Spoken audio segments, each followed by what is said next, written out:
सिप्ला के लिए वायदा कारोबार का टॉप लूजर भी है। अविनाश जी से भी बात करते हैं, बट हुआ क्या है एग्जैक्टली जो इतनी बड़ी गिरावट आई है यूएसएफडीए के इंस्पेक्शन के बाद, क्या क्या कुछ निकल कर आया है सामने, जानते हैं नुपुर के साथ। नुपुर, इतना बड़ा कट, वो भी सिप्ला के लिए, रेयरली इतनी बड़ी फॉल हम स्टॉक में देखते हैं, क्या हो रहा है? बिल्कुल, यूएसएफडीए ने इंस्पेक्शन किया था पीताम्बर प्लांट में कंपनी के 6 से 17 जनवरी के बीच इंस्पेक्शन हुआ था और उसके बाद फॉर्म 483 जारी हुआ जिसमें 8 आपत्तियां हैं, ऑब्जर्वेशन है। हालांकि इसमें एक इम्पॉर्टेंट पॉइंट है कि अभी तक जो ऑब्जर्वेशंस हैं उसका कंपनी की तरफ से कोई क्लैरिफिकेशन नहीं है कि किस तरह की ऑब्जर्वेशंस हैं, कितना क्रिटिकल है ये प्रोडक्शन को लेके, ये डिटेल्स अभी तक आई नहीं है।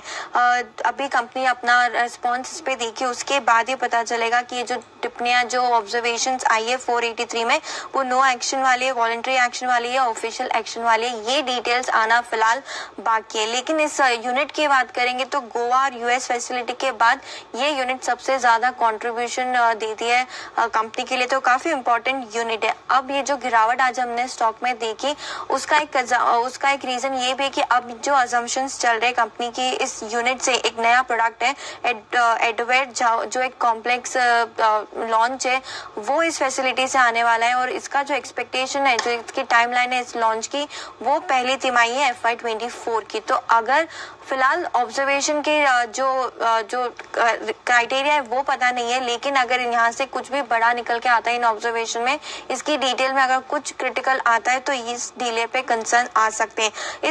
इस प्लान का कंट्रीब्यूशन भी देखेंगे तो FY23 में इसका 15% का कंट्रीब्यूशन है लगभग, और एबिटा लेवल पे भी देखें तो 5% का कंट्रीब्यूशन आता है फिलहाल। लेकिन सवाल यही है अभी फिलहाल कि इस ऑब्जर्वेशन की सारी डिटेल्स नहीं है, सवाल सिर्फ इसी पे उठता है कि ये लॉन्च डिले होता है या नहीं। अच्छा, तो इसकी वजह से अब लॉन्च यहाँ से पाइपलाइन और इसी वजह से स्टॉक ज्यादा गिरा है। तो पाइपलाइन स्ट्रॉन्ग है, लॉन्च डिले होंगे या नहीं ये क्वेश्चन मार्क है, उसमें अभी पता नहीं चला कि एग्जैक्टली कंपनी क्या करेगी। राइट, आइए एक बार राय जरा ली जाए अविनाश जी से। अविनाश जी, सिप्ला पर आपकी राय। इनफैक्ट अनिल जी, मुझे लग रहा है कि प्रोडक्ट पाइपलाइन में अगर थोड़ा सा भी डिले होता है तो हो सकता है कि जनवरी और मार्च का क्वार्टर भी थोड़ा सा कमजोर हो। एक्चुअली दिसंबर क्वार्टर में भी नंबर जो आए थे वो इतने एनकरेजिंग नहीं थे, तो मैं समझता हूं कि ये यूएसएफडीए का जो इंस्पेक्शन है वो तो एक रीजन है स्टॉक को गिरने के लिए, लेकिन जो प्रोडक्ट लॉन्च है वो अगर आने वाले क्वार्टर में अगर होता नहीं है तो डेफिनेटली मार्केट्स इसको नेगेटिवली देखेगा। तो नियर टर्म में तो कोई बड़ा ट्रिगर दिख नहीं रहा है। मेरे ख्याल से एक स्टॉक को थोड़ा सेटल होने दीजिए, उसके बाद ही यहाँ पे हम सोच सकते हैं कि यहाँ पे खरीदने का है कि नहीं, but at the current level इसको अवॉइड करें। जिनके पास है वो होल्ड कर सकते हैं। आपके पास है तो होल्ड करिए, वरना करंट लेवल्स पर अवॉइड करिए। ये है आपके लिए सिप्ला, आज का टॉप लूजर पूरे बाजार का। आइए 3:20 लेते हैं आनंद जी की आज की फाइनल मार्केट स्ट्रेटजी।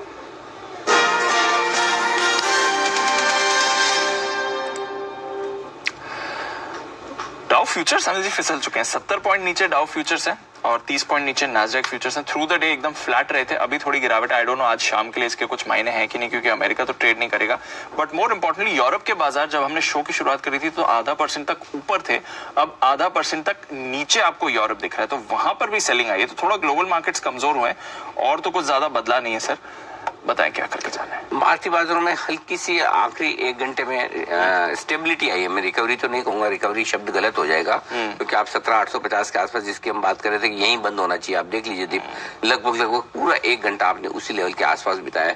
17,850 के आसपास ही बंद होना है इसको, न 17,800 की तरफ बंद हो रहा है न 17,900 की तरफ। तो 17,850 पे जो बंद हो रहा है एकदम उसी लेवल पर हो रहा है जो आपके लिए मेक और ब्रेक लेवल है।